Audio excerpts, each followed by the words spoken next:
If you say the deal is dead, you really do have to say, okay, so what are we now going to do? Iran is full tilt moving to build a bomb. Where is Biden going to go? As long as the negotiations are going forward, it looks like you have an Iran policy. But you take away even the fig leaf of negotiations, and you have to declare what you're going to do now that negotiations have failed. I honestly don't think they want to do that.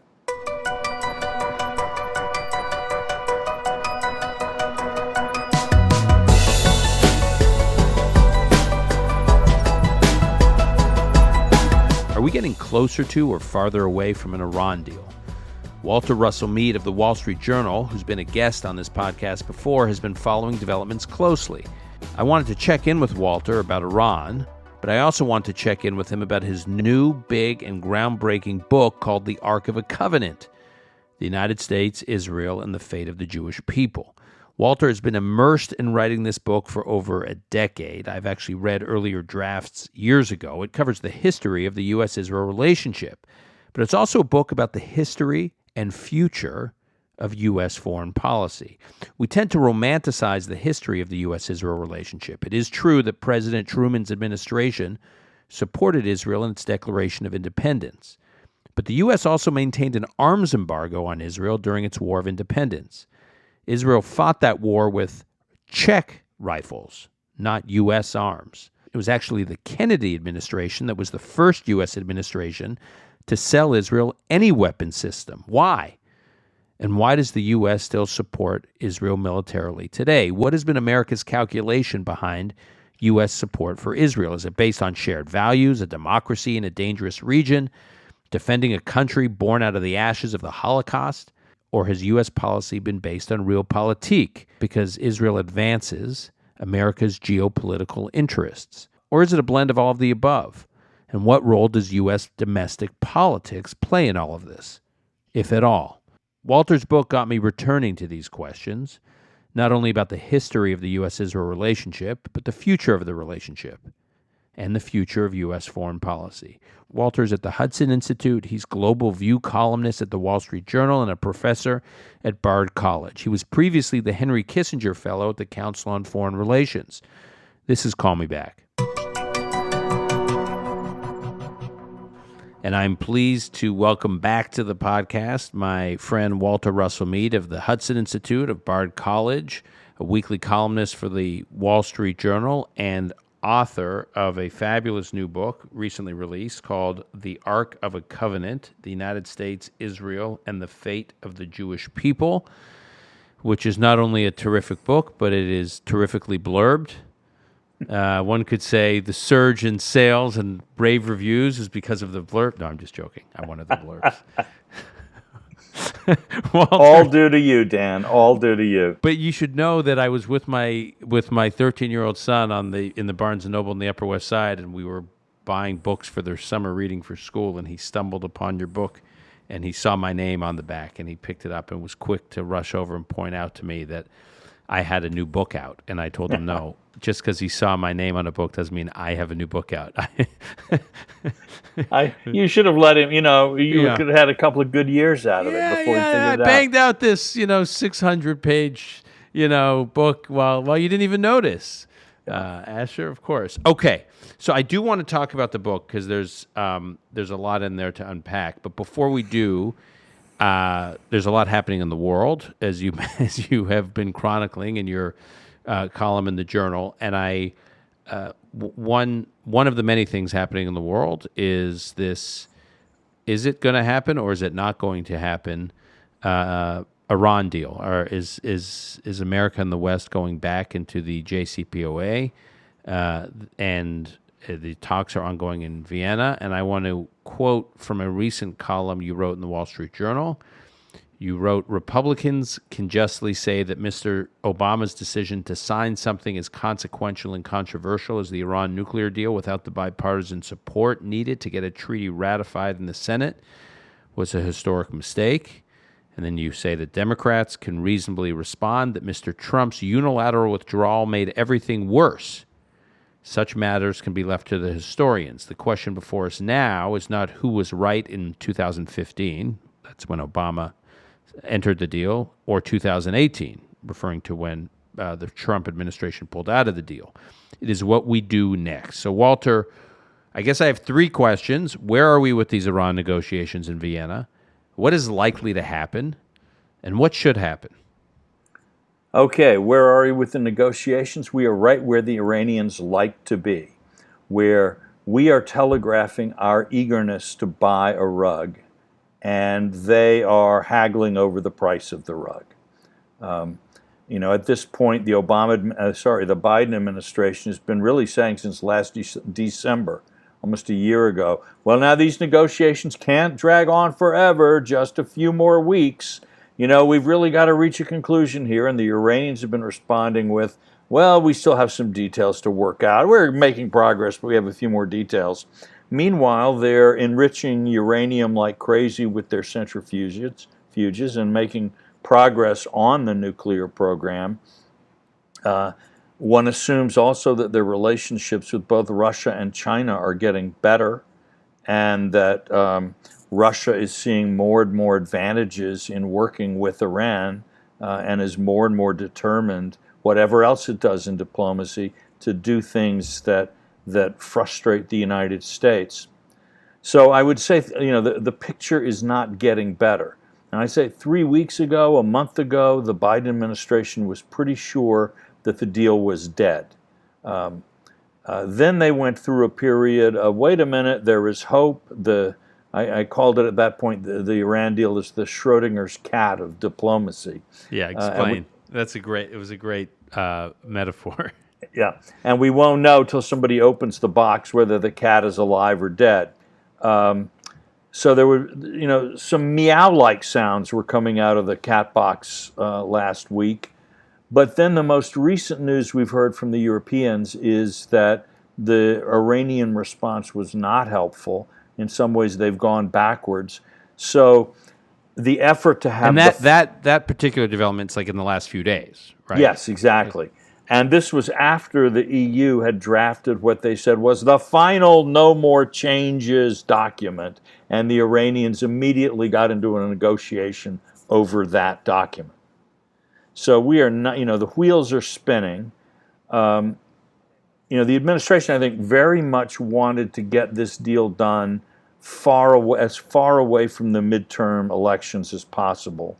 Not only because the deal is not particularly popular, and it will be less popular as various elements come out in campaign ads and so on, but also that for many Democrats running for office, they'll be obliged maybe to take stronger stands against the deal than they would after the election. And so Congress has a 30-day review period under the current system. The administration just doesn't want any of that happening close to the midterms. That's why they were hoping to get the thing settled in the summer. And that's why the Iranians perhaps have been interested in dragging things out. If we don't get a clear answer soon, I imagine what the administration will do is then kick the ball forward, kick the can down the road till after the midterms, and go back into another round of final negotiations then. I don't expect them, they're certainly not eager to pull the plug publicly on the process, to open the box and say the cat is dead, because then that would force them to really say, well, okay, what's our policy now? And that's something I don't think they want to do. You mentioned congressional Democrats heading into the midterms. When I speak to congressional Democrats who are on the ballot in November, I can't find a single one who's in a swing district who wants the reentry negotiations to conclude with us heading back into the deal. Not a single one. Yeah. When I consider that fact, and I presume many of those congressional Democrats are talking to Ron Klain, the White House chief of staff, saying this is really bad timing. They're saying that the congressional Democrats are on a little bit of a roll right now legislatively, and they've got a little bit of momentum, and the Republicans are back-footed. Why would we hand Republicans this this incredible gift right now on the eve of the midterms. When you consider the assassination attempt or the attempted murder of Salman Rushdie, when you think about these plots we're reading about attempted hits against human rights activists in the West, Iranian human rights activists in the West, against former Trump administration officials, when you consider Russia's role in the negotiations and how instrumental Russia is in implementing the deal, and they're really kind of indispensable to the process, unfortunately. When you just add all this up, and by the way, I'm not persuaded that President Biden's heart is in it. I mean, one feels like he was truly committed to our withdrawal from Afghanistan. That was what he was arguing for in the early decision points in the Obama administration when he was vice president. He was arguing he felt strongly about complete withdrawal from Afghanistan. And so it made sense that a year ago, when he had the opportunity to withdraw from Afghanistan, this was an issue that he felt strongly about. I'm not convinced that he feels so strongly about re-entering into the Iran deal. And when you add up all these other factors that I just described, why wouldn't the administration just kind of quietly walk away at this point? Well, look, I think kicking the can down the road is always more fun than walking quietly away. To some degree, I think the Iranians and the Biden administration are both benefiting from the status quo. They can both hold out the prospect of the deal, but neither has to pay any price for the deal. I'm beginning to think that the Iranian position on this deal and on normalization of economic relations with the West may be a bit like the Cuban position, which, at least as I saw it back in the 1990s, when I used to actually do a lot of work on U.S.-Cuban relations and would meet with very senior Cuban officials, finally figured out that what they wanted the embargo to stay up, but they wanted it to look like it was America's fault. Because, if they'd opened the island back up to normal relations, basically Cuban Americans would have come in and bought the island back. And with investments and so on, challenged their control of the island. But they don't want to be the ones saying, we're boycotting American investment that would create jobs for you. They want it to look like it's Uncle Sam that's doing that. So I think in some ways the Iranians would actually not be unhappy if the administration walked away from the deal, because then they can say, oh, well, we've tried and the treacherous Americans won't cooperate. And we should remember that the current status quo in Iran, while it imposes lots of suffering on ordinary Iranians, actually concentrates economic power in the hands of people who are secure regime loyalists. And at the same time, I think the Russians and the Chinese are working hard. They don't want the Iranian regime to crumble. And so, in terms of trade and other things, they seem to be busting sanctions.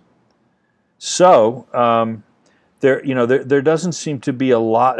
But for the Biden administration, again, if you say the deal is dead, you really do have to say, okay, so what are we now going to do? Iran is full tilt moving to build a bomb. Now are we going to have a military action that's going to stop that? I really think the Democratic Party, and a lot of Republicans for that matter, much as they loathe Iran and worry about its nuclear program, are not eager for yet another American war in the Middle East. Mm-hmm. There's very, very little appetite for that. And so where it would probably split the Democratic Party. So where is Biden going to go? What does he do next? That's the problem. As long as the deal is, the negotiations are going forward, it looks like you have an Iran policy. But you take away even the fig leaf of negotiations, and you have to declare what you're going to do now that negotiations have failed. I honestly don't think they want to do that. Okay. As it relates to our broader set of foreign policy priorities, you wrote in another column in the Wall Street Journal, Quote, at the beginning of the 21st century, the world seemed more peaceful and American power more solidly entrenched than ever before. 22 years into the new century now, Americans face the most threatening international environment since the darkest days of the Cold War.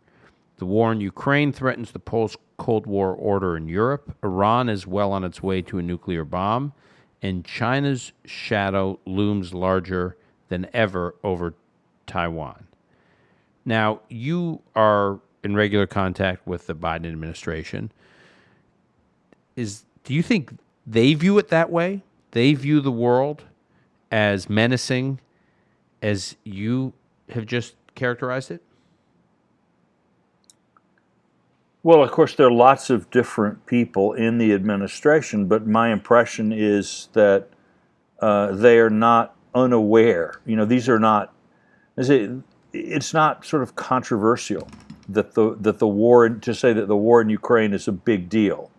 That and the Biden people will say they will blame Trump for it, but they will say Iran is making progress toward its nuclear drive.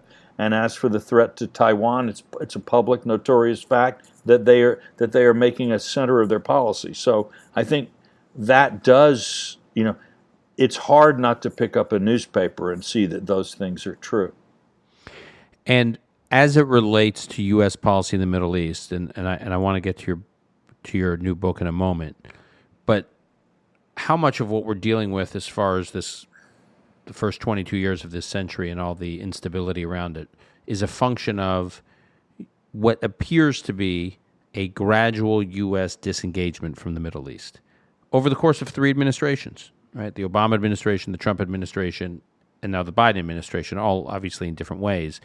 But there does appear to be this sense that America, when you talk to leaders in the region, in the Middle East, it's their impression. We talk to Israeli leaders, when you talk to Sunni Gulf leaders, there's a consensus that America is not a reliable, sturdy, durable partner in the region anymore.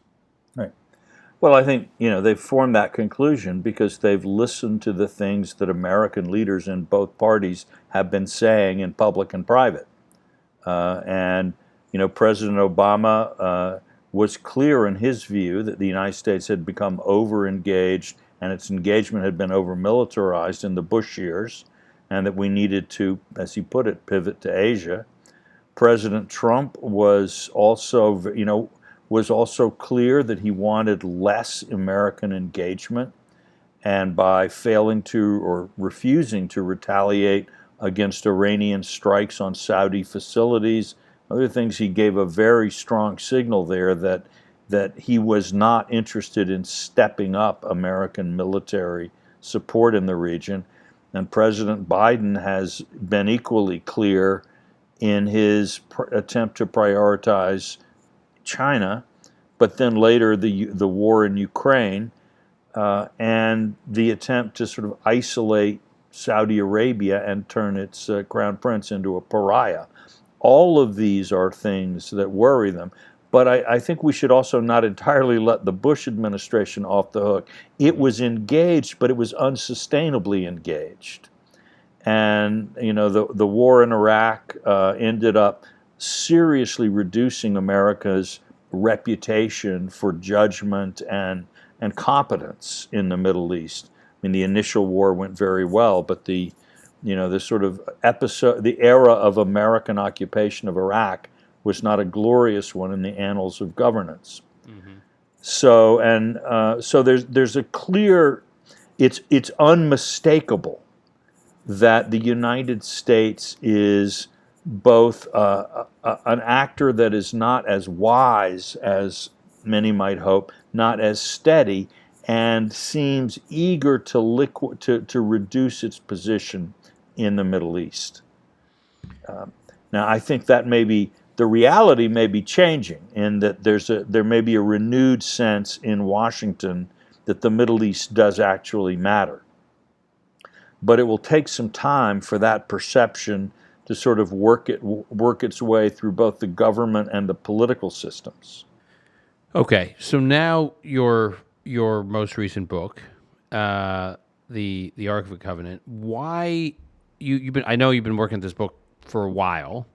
Why did you, and you set up in the book a sort of test for why a book needs to be written or not,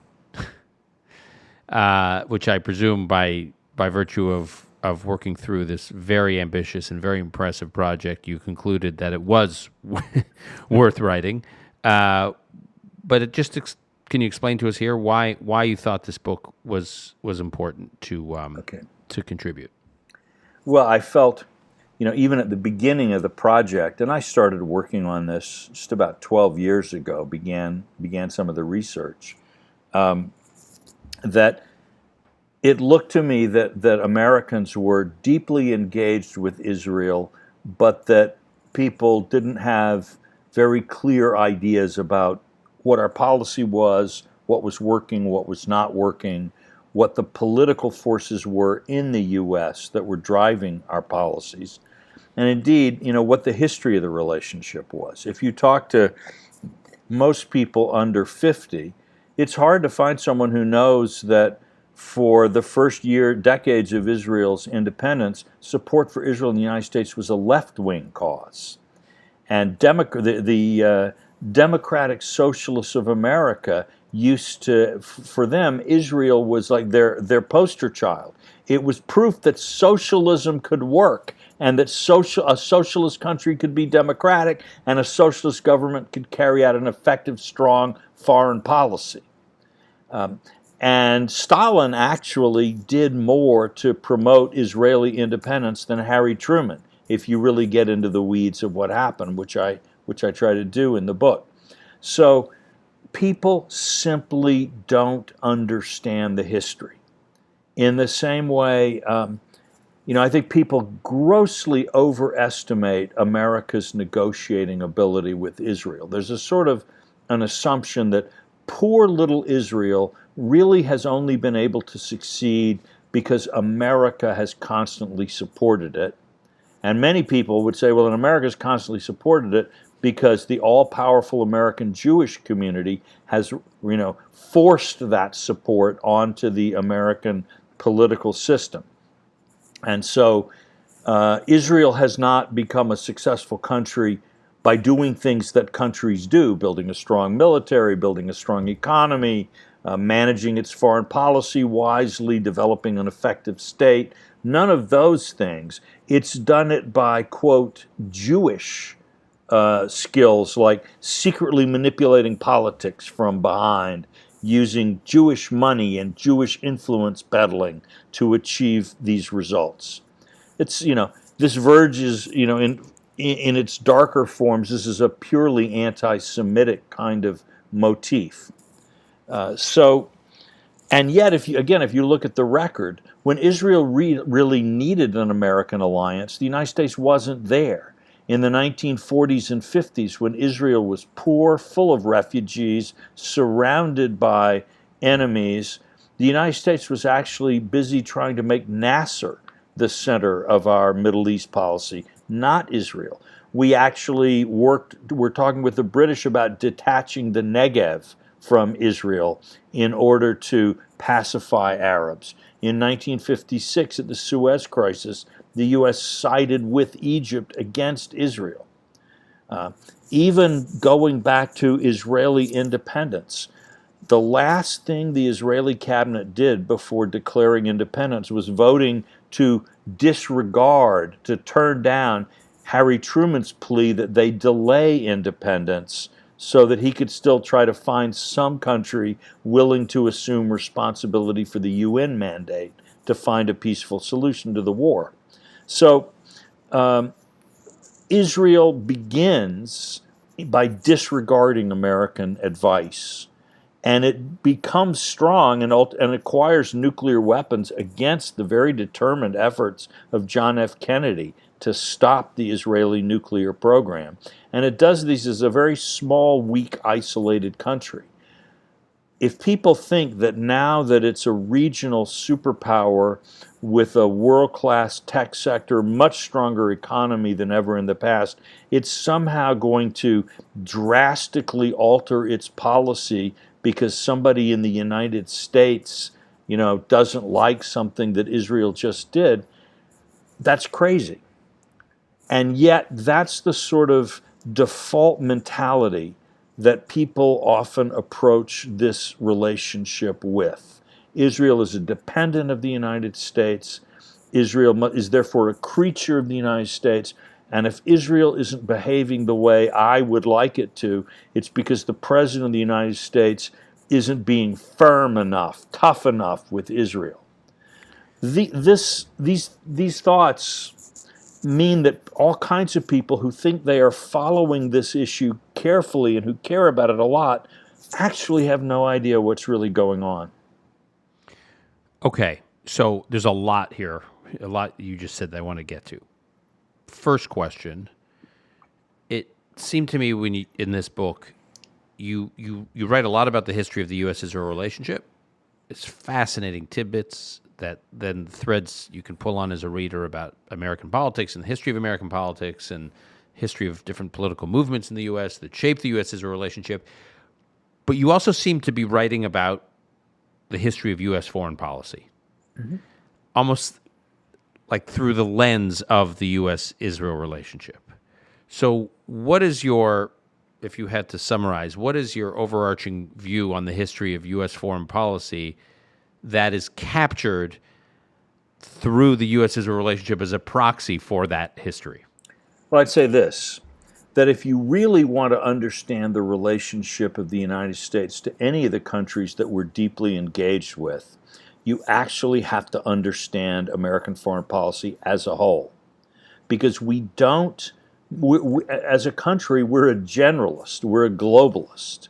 America is always thinking about the balance of power in Asia, the balance of power in Europe. It's thinking about, energy policy. It never, with the U.S. relationship with Israel, is never a relationship that exists apart from the U.S. regional policy in the Middle East, and regional policy in the Middle East is always related to some vision of American global policy. So during the Cold War era, the Cold War was the center of everything. And when the U.S. looked at the Middle East and when it looked at Israel, it was looking at it as, how can this help or hurt our overall Cold War effort? So you can't, this is, I think, as somebody who's a generalist and who didn't come up through this sort of, very siloing process of studying, becoming a specialist, area specialist in a PhD program or something like that. What I find is very often people get sucked into, writing, constantly studying the U.S.-Israel relationship as if the U.S. and Israel were almost the only two people in a room. But if we think about, say, Harry Truman and the movement for Jewish statehood after World War II, he's got, the world is in flames. People are starving around the world. Communism is sweeping through Europe. The European colonial empires are collapsing, and nobody knows whether the new governments will be pro-communist or pro-American or what. All right. How much time does he have to think about this little problem? And when he thinks about it, it's inevitably through his perceptions of these larger questions.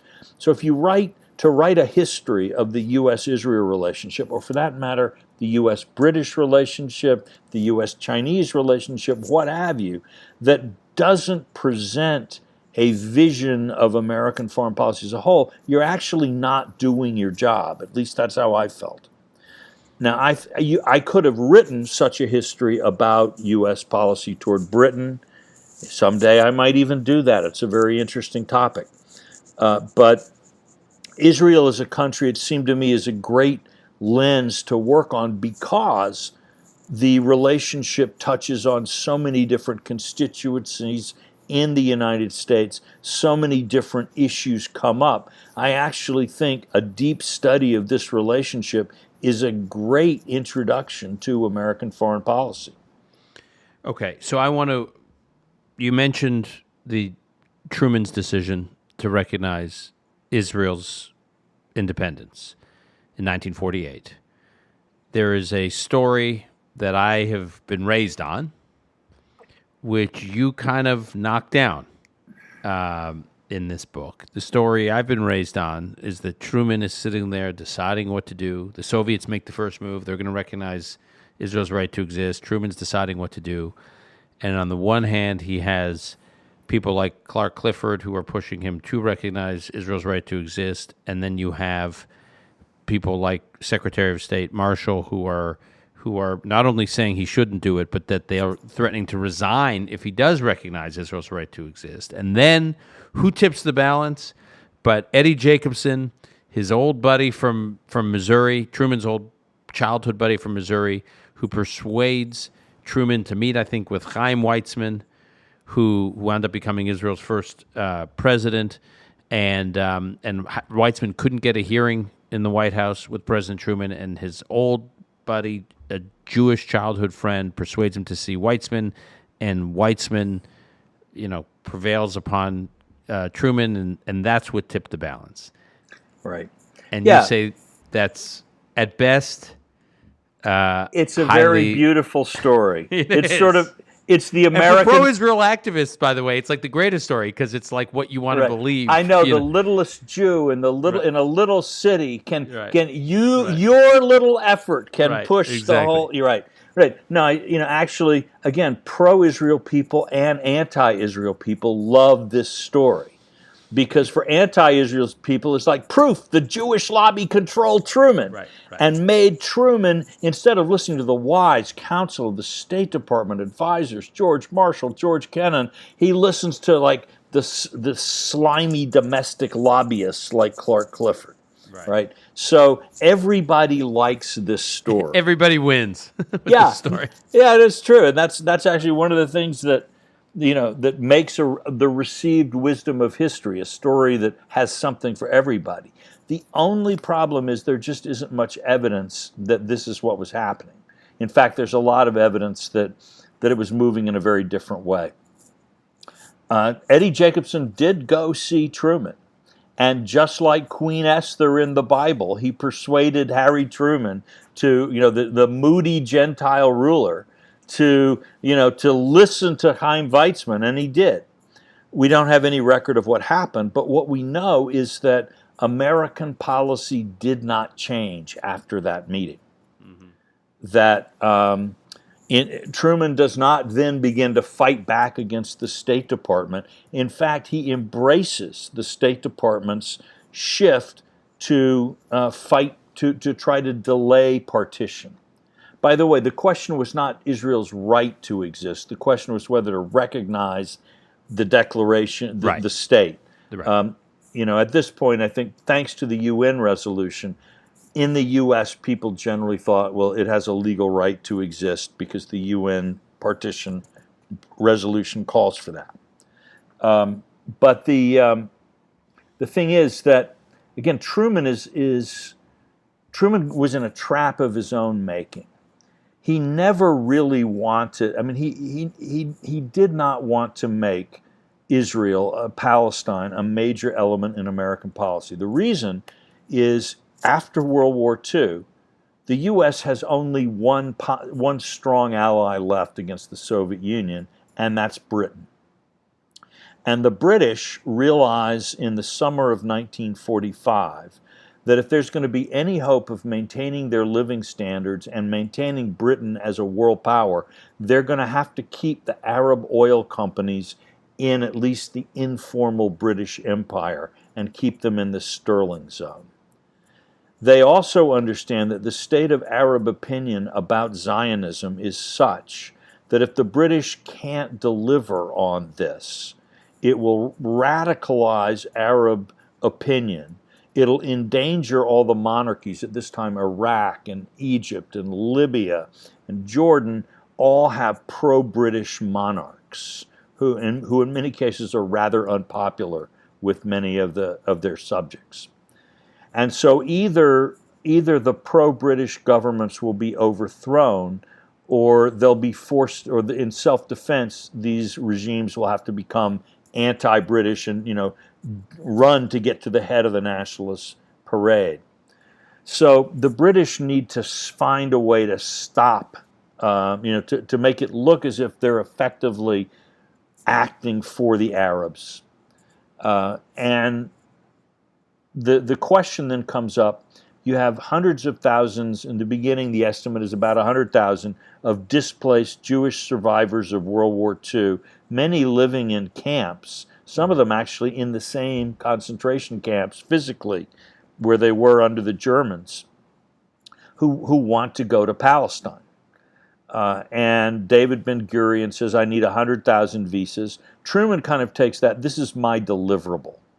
And if I can get the 100,000 visas, then the Zionists will shut up and stop bothering me because they'll have gotten what they want. And furthermore, the British can give me that 100,000 visas without it necessarily inflaming the whole Middle East. This is a concession I can get from the British, I can deliver to the Zionists, and then I'm done. You know, I'm not looking Right. for, my goal here is actually for the British power structure in the Middle East to stay there. British structure stays intact, and the Jews leave me alone. That's right. And also, I don't look to too many people in America like I'm being too pro-British, because the liberals at this time, including Eleanor Roosevelt and a lot of others, think that the way that America should not side with the evil imperialistic British after World War II, but work with the United Nations and find the way to earn Stalin's trust so that we can be part of a progressive alliance in the United Nations, building a new world of peace and brotherhood. Sounds silly now, but a lot of very serious people believe it. By the way, one of the things you see if you really study foreign affairs is that the most idiotic ideas can become entrenched in conventional wisdom and shape policy making in very important ways. So Truman knows he can't that he can't really trust Stalin, and that he needs to work with the British. But he also knows that public opinion in the Democratic Party is so anti-British, pro-Stalin, or at least pro-cooperation with Stalin, that he can't openly avow this policy.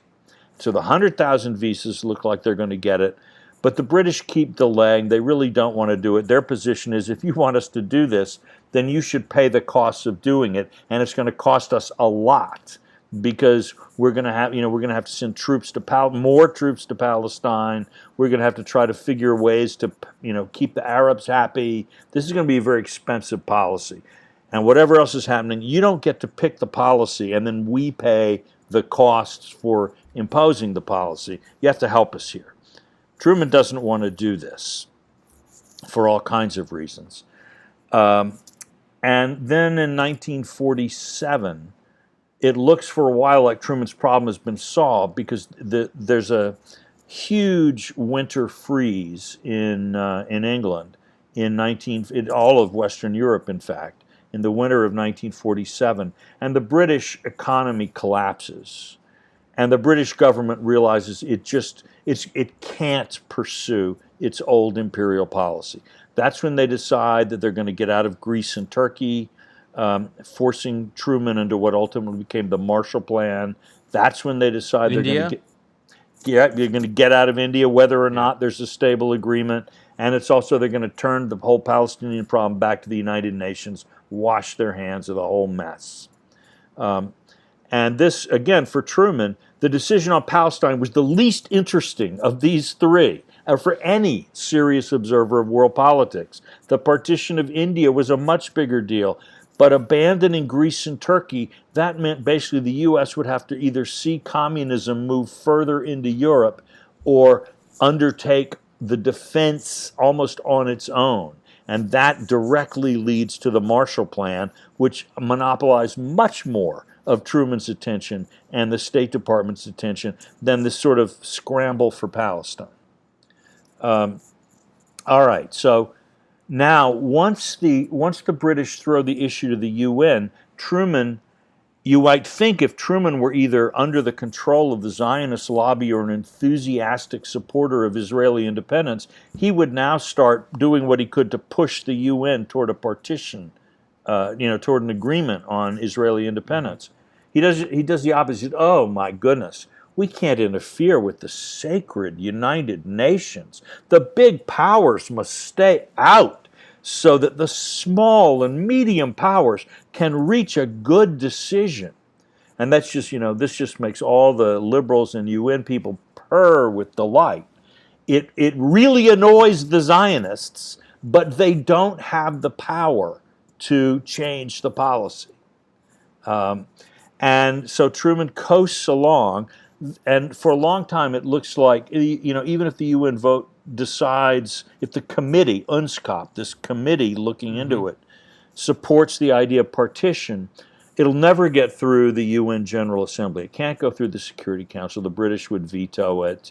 The Soviets might veto it. But then in the spring of 47, the Soviets let it be known that they might support partition.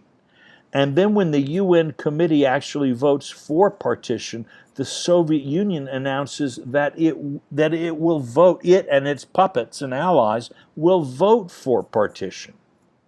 At which point, if partition fails, it'll be Truman's fault. So he has to lean on American allies, because it's our job now. Once the committee has spoken, he needs to support this UN consensus and get it enacted. And then once there is the resolution, liberals want him to enforce it. This is a big problem because the Arabs from the beginning reject the partition resolution. They walk out of the UN, and again, from their point of view, this is perfectly logical. They don't see the British as having a good legal title to Palestine in the first place. They stole it from the Ottoman Empire at the end of World War I. They never asked, the Palestinians were never asked, the residents, do you want to be part of a Jewish homeland? So they see this whole thing as not international law solving a difficult problem. They see it as Western imperialists, making decisions about other people's lives.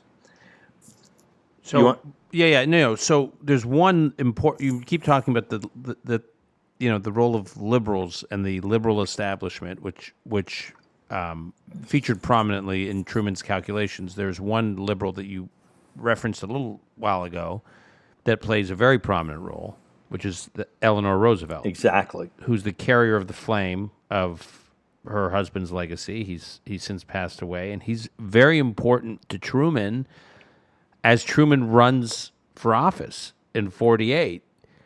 Explain why Eleanor Roosevelt becomes so important. Right. There should probably be a statue to Eleanor Roosevelt somewhere in Israel, if there isn't one already, because I think she played certainly much more than her husband.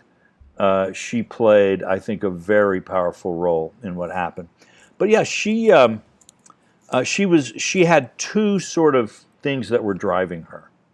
One was a deep sympathy for the plight of the survivors of the Holocaust. She actually, in I think 1946, she went over to Europe and visited the camps. Now, Eleanor, she's not only the widow of the most revered, powerful president in the history of the United States, she also had a newspaper, a nationally syndicated newspaper column that was read by everybody. Truman, on the other hand, people did not think he was Roosevelt's legitimate heir. He'd sort of been forced on Roosevelt, people thought, by the party bosses in the summer of 1944 because Roosevelt's true choice, Henry Wallace, was too liberal. So he's got Henry Wallace in the cabinet and Eleanor Roosevelt, the joint holders of the sacred Roosevelt flame. And as far as everyone knew, Roosevelt's policy when he died was conciliate Stalin, support the UN.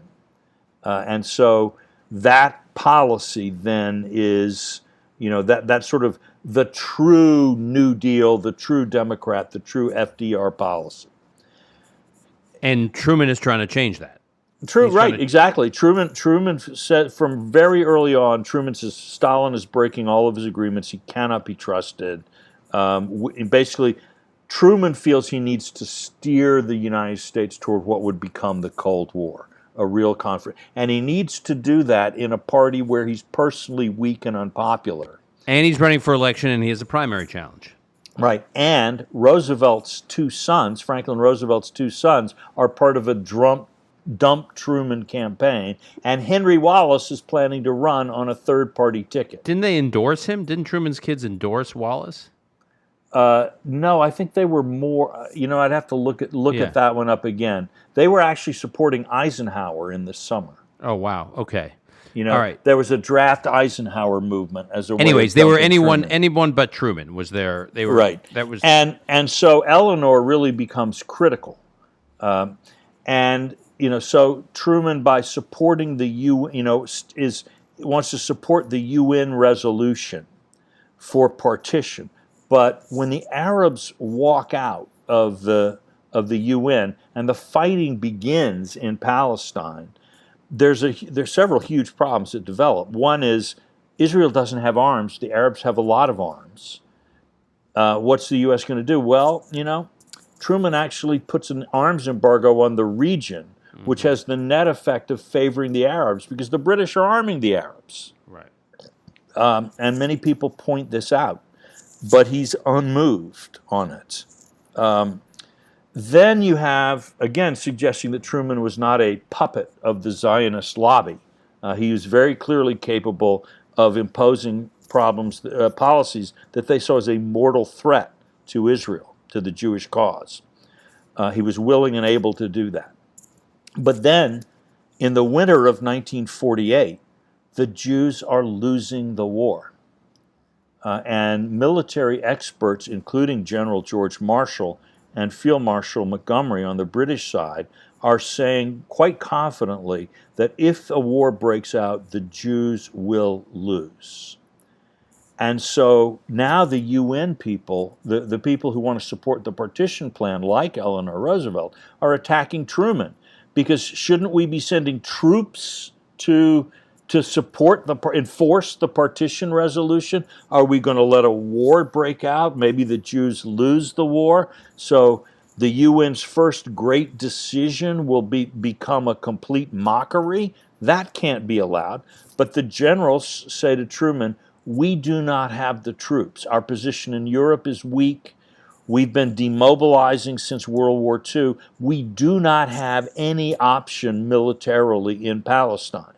Well, the Roosevelt types, the Eleanor Roosevelt types, are saying, well, I know, we can have a UN peacekeeping mission, which means there'd be Soviet troops there. This is just completely a non-starter for Truman. That's the problem that he's in. His chosen policy of supporting the partition resolution led to a war that the Jews seem to be losing, and he doesn't know what to do about. The decision that what happens then is that the State Department tells Truman, you got to get out of this. You're in a tight trap. There's no way out. You're going to have to, we won't say get rid of partition completely, but say we need to postpone it. We need to extend, the British mandate is ending in May. We need to extend that so that negotiations can continue and we can find some way out of that. And Truman is basically saying, yeah, that sounds great. I can't be the first one to say we're abandoning the UN plan because then all the liberals will kill me for not sticking up. So what I need, and again, this is in the middle of Democratic primaries while he's trying to run for president, right? It's just a nightmare situation. And he's got this right. pressure from the left in the right. Democratic primaries. He also on the day that the State Department sort of goes after him, he has to make a big speech announcing that he's instituting a peacetime draft. Because the military is persuading the Cold War is getting so bad, that's the only way we can hold on. A peacetime draft with inflation, labor strikes, none of this is what you want if you're president of the United States. So that's when you can imagine now why he was so disinclined to sit down and meet with whether it's American Zionists, why aren't you doing more, or Israeli representatives. Like, he already knows what the darn problem is, right? There's nothing about this that he doesn't understand. Right. He sees. So, but still, after Jacobson, he sees Weizmann. The State Department totally pulls the rug out of Truman, though, under Truman, because they announced the change in U.S. policy before the UN has said we need to reconsider. Because if he can get the UN to say that, then it looks like he's making a helpful suggestion to help the UN achieve its sacred message. But if he, like himself, unilaterally says, the UN thing isn't working, we have to change, now he's attacked the UN. The State Department, without really his full permission, does this to him in public. And now it's just a horrible mess. The liberals are mad at him. The State Department, has contempt for him because he's mishandling everything. And the Jews still seem to be losing the war. And the idea that you might see sort of Jews driven to the beaches of Palestine or whatever, is just, what are you going to do? Now, what saves Truman here is our old friend Joseph Stalin. The sort of Stalin and the Jews. It's not that Truman rescues the Jews in 1948. The Jews rescue Truman with an assist from Stalin. Because Stalin recognizes Israel's independence and it gives... No, it has nothing to do with... Recognizing independence is just, who cares about that? Right. That's symbolism. Again, that's one of the things, that's one of the ways people get confused, is taking purely symbolic declarations, not totally empty, but not substance. Recognize, don't recognize, no. What happens is that when the Israelis are looking around desperately for weapons after the partition resolution, no one will sell them anything. This mysterious Romanian comes in and says, weapons, no problem at all, and shows them these catalogs of very high-tech weapons. And it turns out that the Czech arms factory, Skoda arms factory, has all these weapons that were originally made from the German Wehrmacht, but the Wehrmacht stopped taking deliveries in May of 1945 for some reason. So they have all of this huge stock of surplus weapons, and originally the communists have not fully taken over Czechoslovakia yet, and Czechoslovakia is a very pro-Israel country, and so they're suggesting this. But even after the communist coup, the Stalin permits the Czechs to sell a lot of high-quality German weapons to the Israelis for the hard cash that will actually allow the Czech communists to take control of to cement their control of the country. Totally contrary to U.S. foreign policy, right? Would have caused a huge firestorm in Washington if it had been known, but it wasn't known. And as far as we can tell, the sort of still quite embryonic American intelligence services did not know that this was happening. They thought something fishy was going on, but they didn't know what. And so the Soviets start making deliveries of weapons, smuggled weapons, to the Jews, and those are actually the weapons that allow the offensive that reopens the lines to besiege Jerusalem in the spring of 1948, which really is, one of the turning points in the war.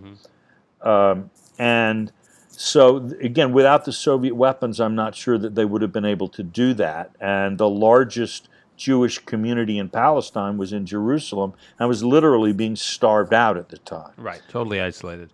Right. So they reopened communication, and the Soviet weapons come in. That's what the Israelis know. That's what gives them the confidence to declare independence.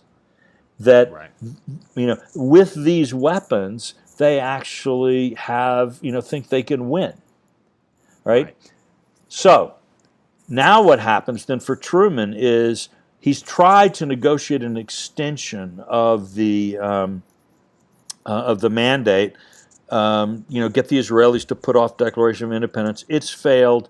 He's looked like an idiot. He's been a laughing stock because the Soviets, by the way, every day saying, why don't you support the UN plan? We have a UN plan. You Americans, you voted for the plan, you supported the plan, but first sign of trouble, you turn and run. So he's getting hammered for his failure to uphold the sacred United Nations. That's when we have the famous conversation of Marshall, Clifford, and Truman in the White House. When Clifford is trying to get him says you should go ahead and recognize Israel, Marshall is saying, I'll quit if you do. Marshall saying that is really of the opinion that the Jews are still losing the war, they're going to lose the war, And Truman, by recognizing them and encouraging them to fight, is actually he's collaborating in their doom. For short-term political advantage, he's encouraging the Israelis down a course of action that will end in disaster and damage America's standing in the process, right, according to exactly. Marshall. Yeah, just global standing.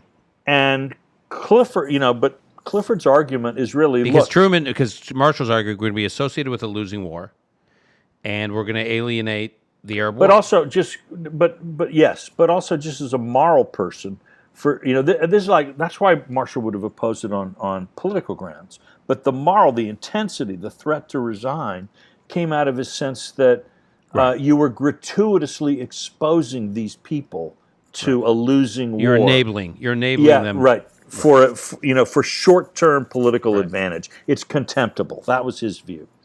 Clifford's argument is essentially this.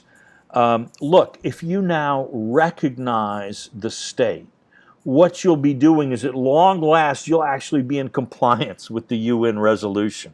You will be on the side of the angels here. It's not glorious. Nothing is going to make the last 9 months of your policy look glorious.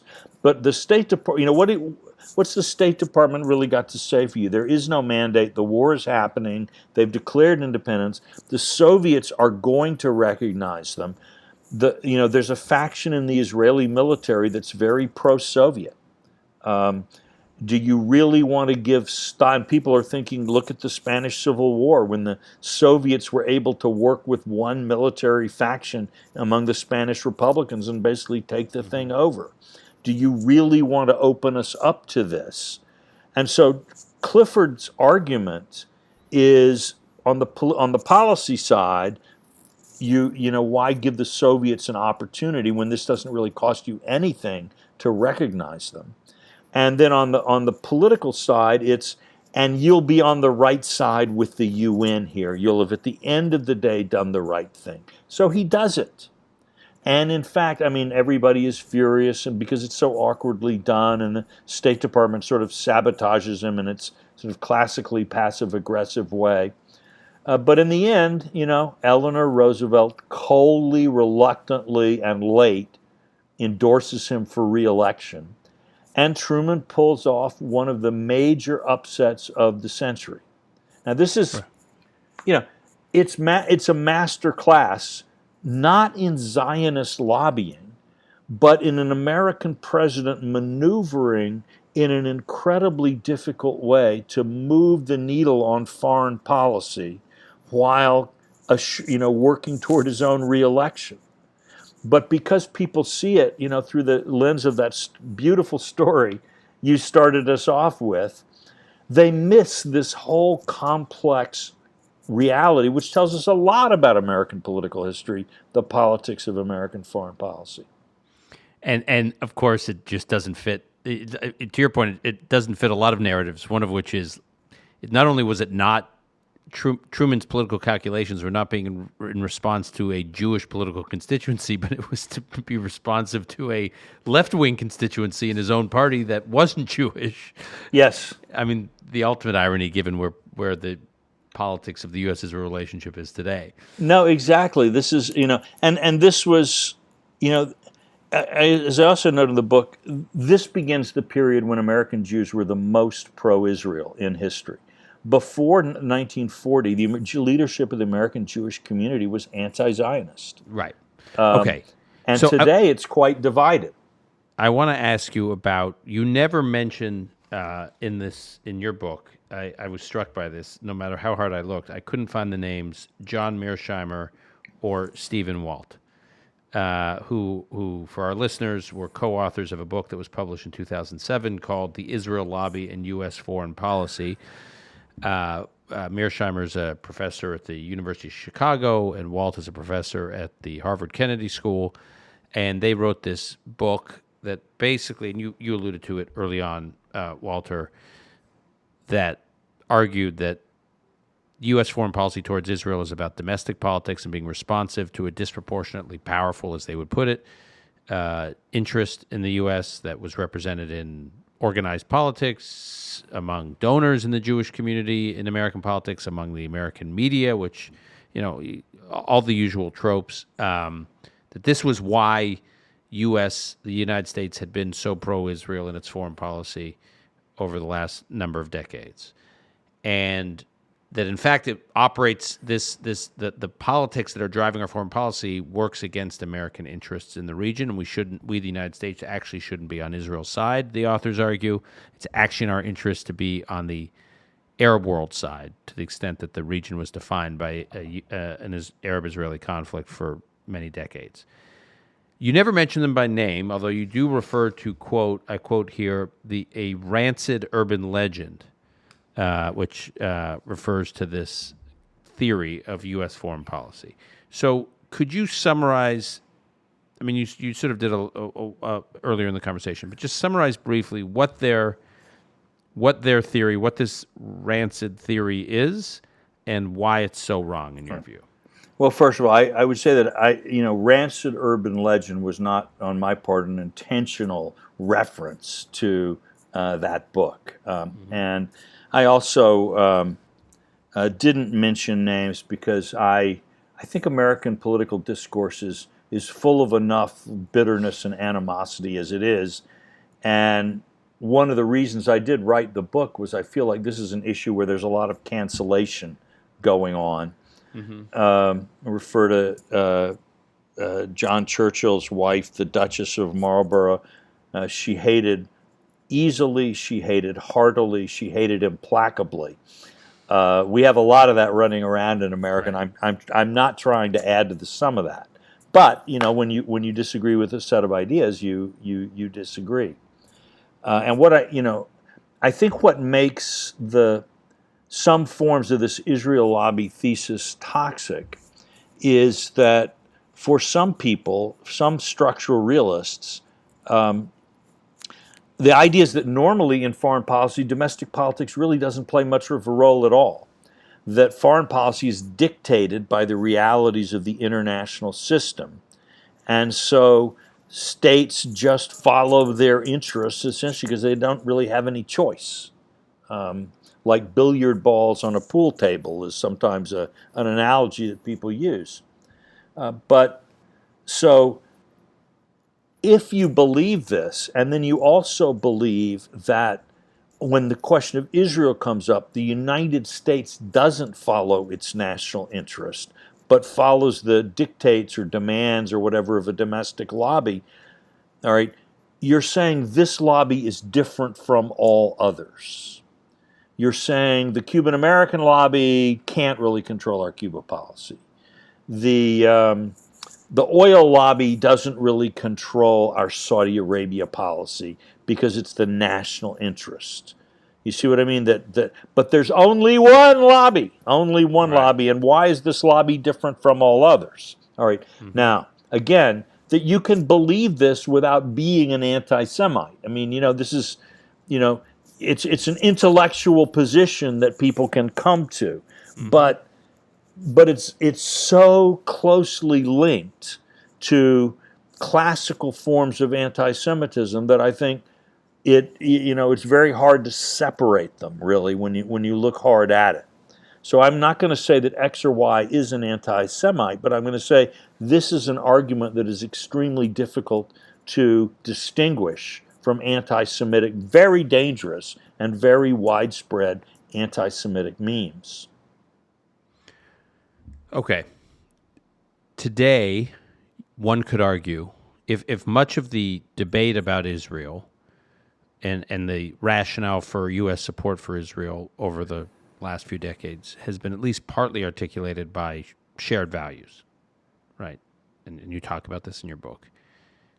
Today, if you wanted to be a realist, if you wanted to apply purely realpolitik to our foreign policy in the Middle East and actually not have values undergird our policy in any way, you could make the case for support for Israel very stronger than you may have ever been able to in the past, with a combination of gradual U.S. retrenchment or incompetence in the Middle East, and in Israel you have an ally who doesn't rely on America to fight its wars. It's a country that defends itself, and yet at the same time is an incredible source of intelligence for the United States in the region at a time when America's presence in the region is shrinking. And we can go on and on and on about all the military and intelligence benefits that the U.S. gets from Israel and incredible economic benefits. One of the most important technology powers in the world that the U.S. economy is a beneficiary of. And then when you look at the intersection of those two and you just look at the cybersecurity sector alone, 0.1% of the global population is Israel, and yet something like 20% of the M&A and investments in cybersecurity enterprises are happening in Israel. 20% globally of the global cybersecurity sector. As my friend Ron Dermer often argues, if the United States had to pick one ally, if it got to pick one ally into the future, you could think of maybe two that made sense, which would be the UK and Israel, given all that the U.S. gets out of Israel. I don't know if you agree with that, but I guess my question is, there really is a realpolitik, just foreign policy based on naked American interests argument for U.S. support for Israel today. And that's, I think, one of the points I try to make in the book is that historically, realpolitik has actually played a larger role in the relationship than many people think. I mean, the president who really first forges the alignment between the U.S. and Israel is Richard Nixon. Nixon, as we know from his private tapes, had all kinds of anti-Semitic attitudes and beliefs. Mm-hmm. And the American Jewish community as a whole was never fond of Richard Nixon. And actually, the time when the alliance or the alignment was forged is October War of '73, where the American Jewish community is basically much more interested in Watergate than in anything else Richard Nixon could be doing. But Nixon made realpolitik calculations about the American interest in the Middle East, the need to block Soviet moves in the Cold War, and the potential for a new relationship with a post-Nasser Egypt. And out of those, a policy was born that I think has bore great fruit for many years. So that's the birth of the U.S. Israel connection alignment. Mm-hmm. It gets stronger after 1979 when the Shah of Iran falls. Up until then, Iran had been the Israel of American policy. It was our closest ally in the Middle East. It was far and away the greatest recipient of American military aid. But, when Iran turns from reliable friend to bitter enemy, both Egypt and Israel become more important for American foreign policy, and our relationships with both of these countries grow. And our aid to both countries grows, and our relationship with both grows. So, one thing, again, I think that a lot of people miss about this relationship is it's never been an either-or relationship between the Arabs and Israelis. It's now much more obvious thanks to the Abraham Accords, where some of the cooperation between the Gulf Arabs and Israel has come out of the closet, so to speak. But it's been going on. The Israelis helped the Saudis defeat Nasser's incursion into Yemen in the 1960s.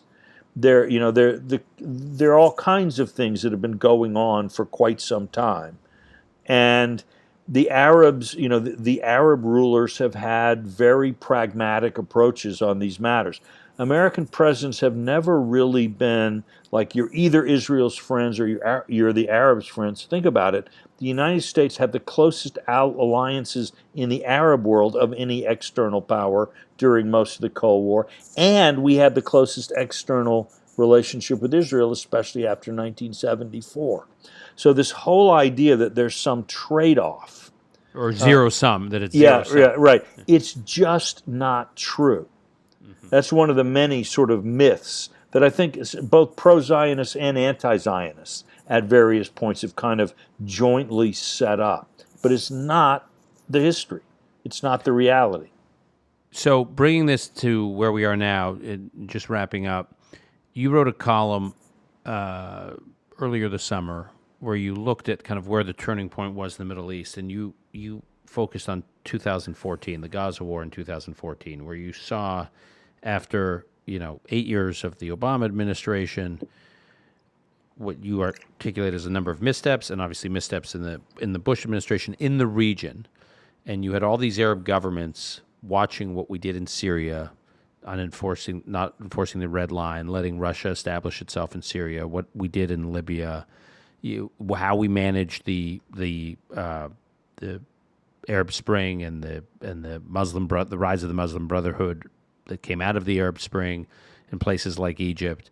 And all these players in the region were rattled. And in the 2014 Gaza war, you said you argued for the first time you saw the Saudis rooting for Israel, you saw the Egyptian government rooting for Israel, you even saw the Palestinian Authority, Fatah, in the West Bank rooting for Israel.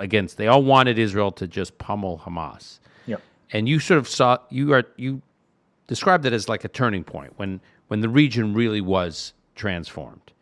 And I guess I assume you believe that's endured. And what does that mean now? Here we are, assuming the powers that be reach some kind of accommodation with Iran for a new Iran deal. What does it mean for this Middle East transformed? Well, look, I think I think that the American interest in the Middle East is to build on this new entente between Israel and a growing number of Arab countries. That in terms of providing for the economic development of the region, in terms of supporting American security, American national interests, there is simply no better course open to us than to do what we can to support this relationship, and also to support them against Iran. It's interesting. You will hear from all of these people who want to less U.S. engagement in the Middle East that we should be an offshore balancer.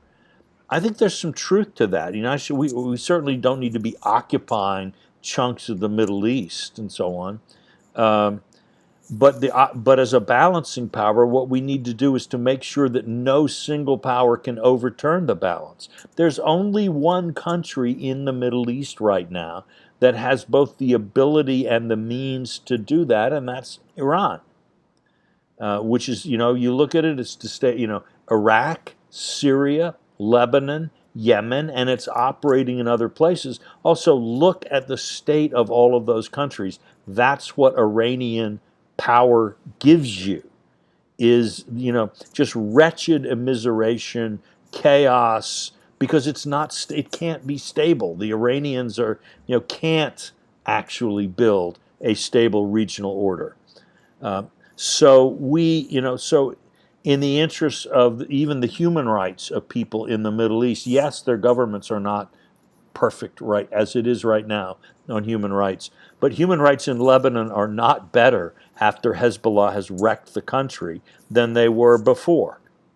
So to me, from every possible perspective, what we need to be doing is working with the Arab countries and with Israel to ensure that Iran does not overturn the Middle East balance. And the fact that, and that's, a balancing country supports the weaker countries in a region against the greater threat. Just as in Asia, we want to maintain the balance of power. We look to Japan and we look to Vietnam, we look to India and Australia. We don't say, oh, well, obviously the way to have stability in Asia is to endorse China and say to China, take what you want. That's the route to peace. Neither do we do that with Russia in Eastern Europe. So the logic of American foreign policy, to me, clearly leads to balancing Iranian power. That does not exclude nuclear negotiations with Iran. I supported the idea of original negotiations. I didn't think the deal was good. I thought Trump would have been wiser to stay in it and sort of work from within than pull out and work from without. But that's water under the bridge, all of it. But in order to really negotiate with Iran, what you have to be able to do is show you can't just take the nuclear issue in isolation, which has been the core approach of the Obama and the Biden administrations.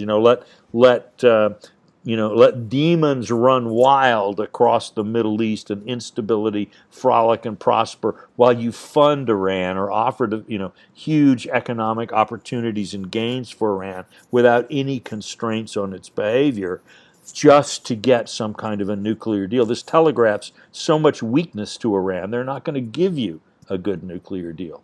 But if we were working with our partners to restore stability, to blunt Iranian power in Syria, in Lebanon, and I'm not talking about U.S. troops when I do this. We have allies, regional allies. Work to build a stable Middle East that Iran can either join as one country in or sulk off to one side. That's the American national interest as far as I can see it, and it's very much strategically aligned not only with Israel but with the interests of the leading Arab countries. When history gives you an opportunity like this, you should take it. We will leave it there. Walter, thank you. You've been very generous with your time. The book is The Ark of a Covenant. We will link to the book in our show notes, and this was a fabulous history lesson. The book is chock full of little history lessons, like lessons layered into lessons, layered into lessons. It's really fantastic stories and fantastic characters. So I really appreciate the book. I appreciate you doing this, Walter, and we hope to have you back. Great. Thanks, Dan.